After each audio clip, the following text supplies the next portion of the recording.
Hi friends, welcome back to my channel. என்னது எண்ணெயே இல்லாமல் முருங்கைக்கீரை பொரியல் செய்ய முடியுமா? ஆமாங்க, ஒரு துளி எண்ணெய் கூட இல்லாமல் ஹெல்த்தியாக நம்ம இப்போ முருங்கைக்கீரை பொரியல் எப்படி செய்யுதுன்னு பார்க்க போகிறோங்க. அதுக்கு நான் ஒரு கட்டு கீரை எடுத்திருக்கேங்க, நல்லா உருவி வச்சாச்சு.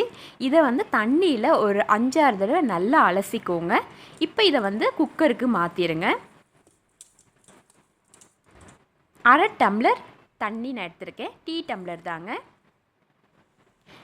தேவையான அளவு உப்பு நீங்கள் சேர்த்துக்கோங்க. அப்புறம் இதை வந்து குக்கரில் மூடி போட்டு விசில் வந்து 5 விசில் ஹை ஃப்ளேமில் விட்டுடுங்க. இப்போ பாருங்கள், கீரை நல்லாவே வெந்துடுச்சுங்க. இப்போ இதில் கொஞ்சம் தண்ணி இருக்கு இல்லையா, அதை திரும்ப ஸ்டவ்வில் வச்சு தண்ணி சுண்டுற அளவுக்கு நம்ம இதை வந்து கிண்டி விடணுங்க.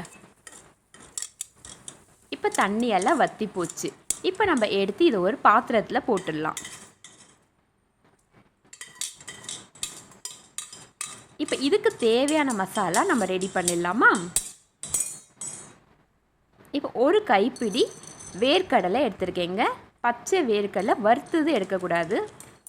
இதை நல்லா வறுத்துருங்க. இங்கே பாருங்கள், கையில் நீங்கள் எடுத்து இப்படி நல்லா நசுக்குனிங்கன்னா அந்த தோல் வந்துடும். அப்போ உங்களுக்கு வேர்க்கடலை வெந்துருச்சுன்னு அர்த்தங்க. இது நல்லா ரொம்ப தீஞ்சிரும் கூடாது. இப்போ இதை தனியாக எடுத்து வச்சுருங்க. காரத்துக்கு நான் 2 வரமிளகாய் சேர்த்துருக்கேன். நீங்கள் வந்து காரம் அதிகமாக சாப்பிடுவீங்கன்னா ஒரு 4 வரமிளகாய் சேர்த்துக்கோங்க. இப்போ இந்த வேர்க்கடலையே நம்ம வந்து இந்த தோலெல்லாம் நீக்கிடலாம். அதுக்கு வந்து நான் இதை வந்து ஒரு வெஜிடபிள் கட்டர் மேலே போட்டுட்டு, நம்ம சப்பாத்தி தேய்க்கிற கட்டை இருக்கு இல்லையா, அதை வச்சு இப்படி ரோல் பண்ணாலே நம்மளுக்கு அந்த வேர்க்கடலையோட தோலெல்லாம் வந்துடுங்க.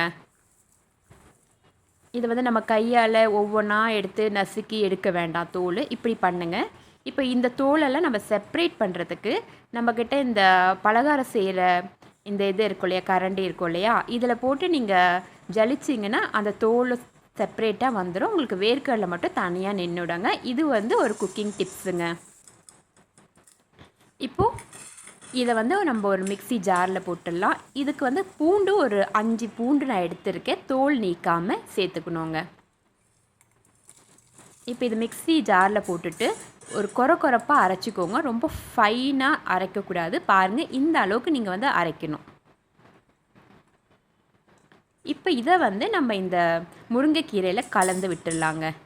அவ்வளோதாங்க. இதை கலந்து விட்டிங்கன்னா உங்களுக்கு முருங்கைக்கீரை வேர்க்கடலை பொரியல் ரெடிங்க.